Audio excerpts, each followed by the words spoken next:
Hey guys, welcome back to the channel. So glad to have you here like always. In today's video, we're going to be continuing our series of aviaries around the world.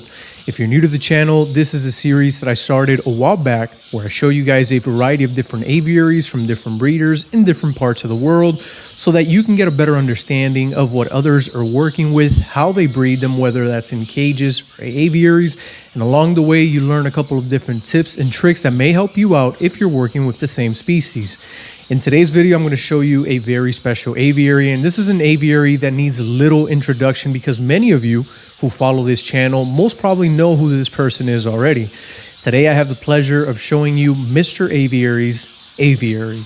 Now, if you don't follow Mr. Aviary on social media, I highly suggest that you do. He also has a YouTube channel here in YouTube called Mr. Aviary, and the link to his channel will be in the description of this video below. So make sure to go into the description and check out his channel and subscribe if you haven't already. So let's go over to his aviary and take a look at some of his birds, his setup, and some of his cages. I hope that you guys enjoy the video.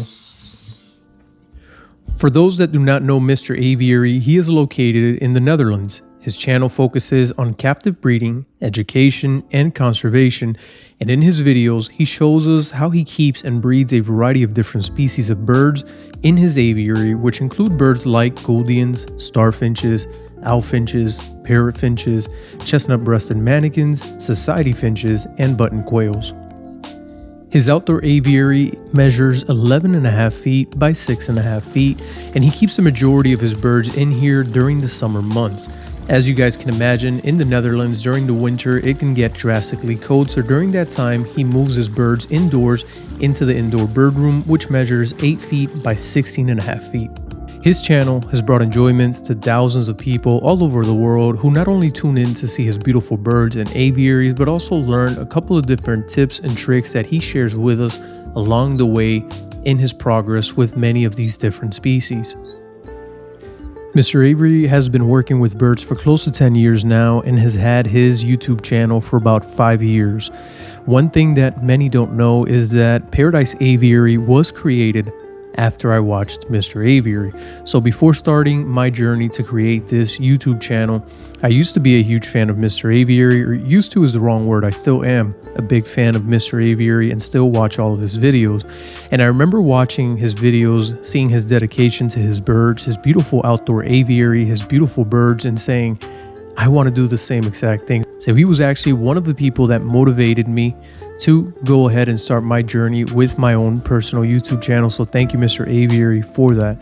And hopefully I've been able to do the same exact thing with some of you guys, maybe not by starting your own YouTube channel, but maybe some of these new series, maybe some of these videos have motivated you to start in this beautiful hobby, to maybe start working with a species that is a little bit harder to keep in captivity or a species that is disappearing, and to help with the conservation of these birds for future purposes so that others in the future can enjoy them as much as we've been enjoying them.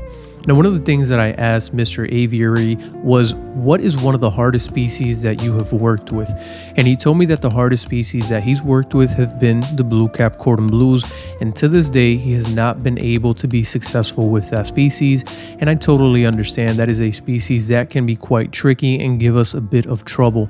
One of the problems that he has also with that species over there in the Netherlands is that it is not an easy species to acquire. And that is the same exact problems that we have here in the US at the moment. Blue caps seem to be completely missing. I can't remember the last time they came in. I think it was a couple of years back. And ever since then, we haven't seen any more of them. So like with many other species, they are getting incredibly hard to find, and it's becoming a problem keeping some of these species established in agriculture because, quite frankly, there isn't enough bloodlines. First of all, thank you so much, Mr. Aviary, for taking the time to send us that footage of your beautiful birds, aviaries, and breeding cages. We've all enjoyed watching those videos, and I'm sure you're going to have a lot of new people that will be interested in keeping up with your channel and keeping up with all of the videos that you post. For those who are interested, make sure you go to the description of this video In there, you're going to find the link on how you can get in contact with Mr. Aviary and follow him in social media. Like always, guys, I really hope that you've enjoyed this video. If you did, remember to hit the like button and consider subscribing.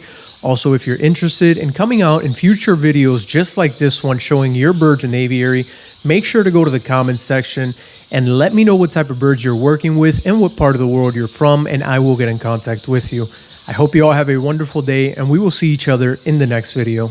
Bye.